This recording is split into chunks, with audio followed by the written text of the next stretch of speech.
Nope. Nope. Well, for more, we're joined now by Education Minister Christopher Pyne and Shadow Transport Minister Anthony Albanese. Good morning to both of you. Good morning. Morning, Lisa. Christopher, the Rohingyas are facing genocide in Burma as a signatory to a number of refugee conventions. Surely Australia can change the no boats policy in extreme circumstances such as this.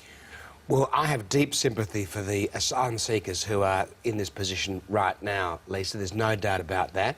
But we do have a process, and they have to go through the same process as everyone else. Now, getting to Australia is winning the lotto of life, as we all know.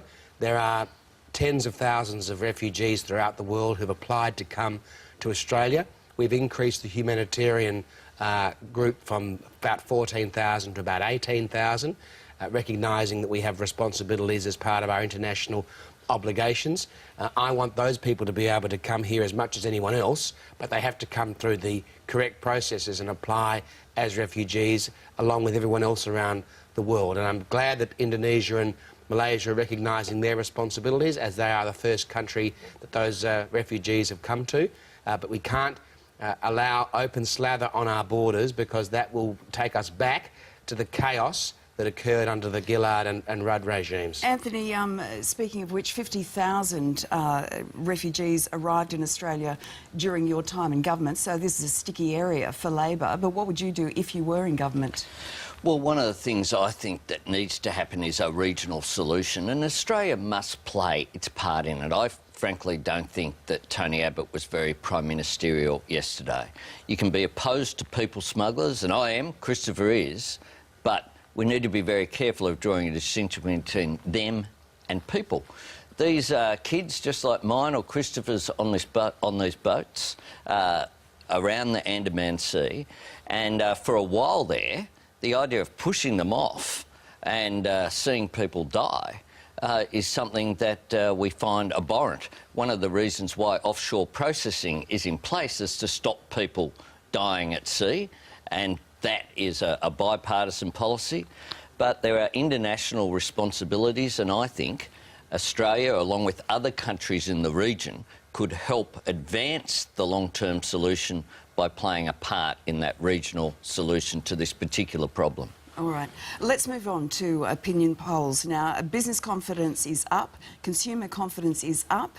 The budget seems to have been well received. Even Tony Abbott's approval rating is strong, which brings us to Bill Shorten's leadership. He's just not cutting through, is he?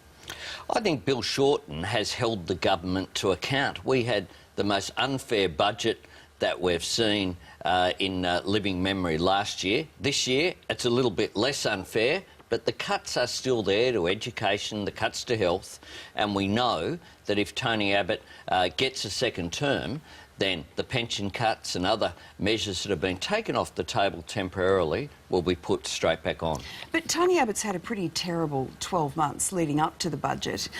A drover's dog should have been able to knock Tony Abbott over with a feather. Is Bill Shorten's leadership even being discussed? No, not at all. Why not? Because we went through a period of instability with Kevin Rudd and Julia Gillard. I think the Australian people want stability. So you're just saying anyone's better as long as it's stable? No, that's what you've got under Labor, is stable. We made a decision about Bill Shorten being the leader of the Labor Party, and he's done a good job. You have a look at where we've been in the polls. Even the worst poll at the moment has us on 50-50. The other polls have us ahead still, as we have been. But you should be well ahead after that terrible year. Almost since the last election. The government has had a terrible year. Things have started to come good, and in that time, Bill Shorten has never really cut through. I'll tell you what Laurie Oakes said about him this week. Shorten is no performer. If he's an actor at all, it is of the ham variety. He lacks timing, he lacks pizzazz, force, gravitas, and is unconvincing. There's good points. Anthony, back in 2013, it was the factions that put Bill Shorten in, but the rank and file overwhelmingly voted you in. They got the wrong guy, didn't they? The party chose Bill Shorten.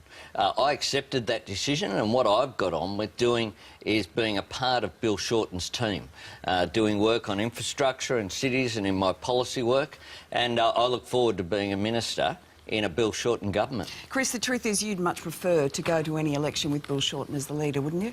Well, Lisa, the code for everything that Anthony's just said is I'm available. That's the code that we've just heard. I want to be a team member. Are you available, Anthony? I'm not available. We have a leader. The leader is Bill Shorten, and he'll lead us to the next election. Yeah, I've heard that before And all the polls show that we'll win. The only team that's been unstable is the team that voted 39 of Christopher's caucus colleagues voted for an empty chair against Tony Abbott just earlier this year. They seem to have forgiven Tony Abbott. Not only the party's forgiven Tony Abbott, but the electorate appears to have forgiven Tony Abbott as well. I don't think that's the case. That's not the feedback that I get on the ground, is that there's one sense for which there's a bit of relief that they didn't get hit with a baseball bat like they did last year. Lisa, I think but they're still being you had attacked. a lovely run this morning. Not that you wanted to talk about leadership all this time, but... You'd be aching for a double dissolution right now, wouldn't you? I think the difference is that in the budget we were talking about childcare and families, small business, the budget's been well received because we're talking about the things that people care about. Labor's still talking about bringing back a carbon tax, opening the borders, more taxes on superannuation. Labor's response to everything is to increase revenue rather than actually look back at what we're spending money on and deciding if that's the priority. And I think that's why Labor's suffering. Bill Shorten hasn't been through any kind of process of looking back on the Gillard-Rudd years and deciding what they did right and wrong. They've just tried to paper over the divisions. Anthony was the people's choice. He wasn't the caucus's choice. And I think the people want Anthony. They don't want Bill Shorten. All right. Well, just to finish... Who wouldn't? Look at him. I know, look at him.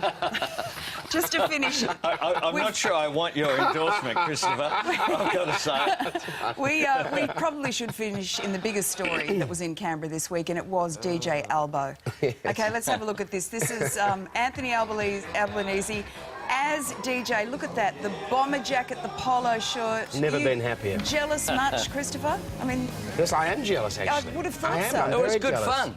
The closest thing I come to that sort of thing is doing Triple J radio. That's about Look at it. you two cool groovers. You need to go to the next one, I think, Christopher. And maybe I should do it too. You never The know. next one's a charity event in Sydney on a Friday night.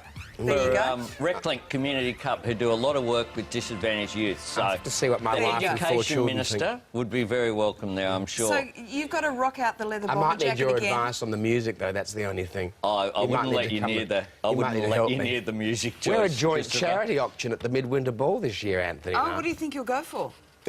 I wouldn't put anything. Goodness knows. Goodness knows. Hopefully you'll bid on it, Lisa. Well, I think Carl and I should bid on it. I think Absolutely. you should too. It's We see you all every for Friday charity. morning. We don't need to pay for you. Oh, we're part of the You're family. worth a lot.